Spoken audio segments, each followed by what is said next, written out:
Spartacus was not born a rebel. He was born a free man. Long before Rome feared his name, Spartacus lived in Thrace, a rugged land of warriors and mountains. He fought as a soldier, trained for battle, loyal to his people. But Rome did not care who you were or what you had been. Rome conquered, Rome captured, Rome enslaved. Spartacus was taken in chains, stripped of his past, and sold like property. His strength did not save him. His courage did not matter. To Rome, he was useful for only one thing: entertainment. He was sent to a gladiator school in Capua, where men were trained not to live, but to die beautifully. They were starved, beaten, and forced to fight each other for the pleasure of crowds who cheered from the shadows. Gladiators were taught one lesson above all others: you are nothing. But Spartacus refused to believe that. In the darkness of the training grounds, whispers spread: anger, hunger, hope. Spartacus spoke to the others, not as a leader yet, but as a man who remembered freedom. One night, with nothing but kitchen knives and desperation, 70 gladiators made a choice. They would rather die fighting than live kneeling. They killed their guards, they broke their chains, and they ran. Rome laughed at first. Runaway slaves were nothing new. But Spartacus did not run to hide. He ran to fight.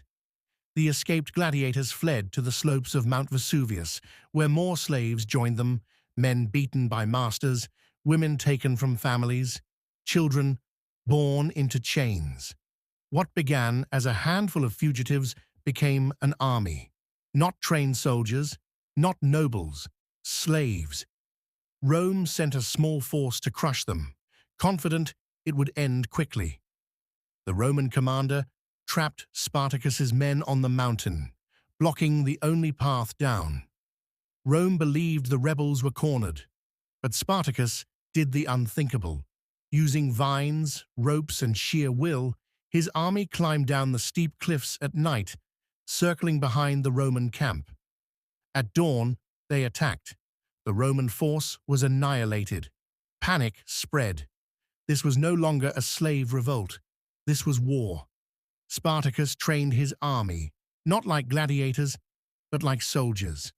They captured weapons, defeated legion after legion, and marched across Italy, leaving broken Roman standards in their wake. Tens of thousands followed him. For the first time, slaves were not begging for mercy. They were taking it. Rome began to fear him, not just for his victories, but for what he represented: a world where the enslaved remembered their strength. The Senate sent its best generals. They failed. Finally, Rome turned to one man: Marcus Licinius Crassus, rich, ruthless, relentless. Crassus understood something others did not. Spartacus was not just fighting Rome, he was fighting for escape. Spartacus wanted to lead his people out of Italy, across the Alps, back to freedom. And for a moment, he almost did. But fate is cruel. Some of Spartacus's followers wanted more blood, more plunder, more revenge. The army split. Momentum was lost.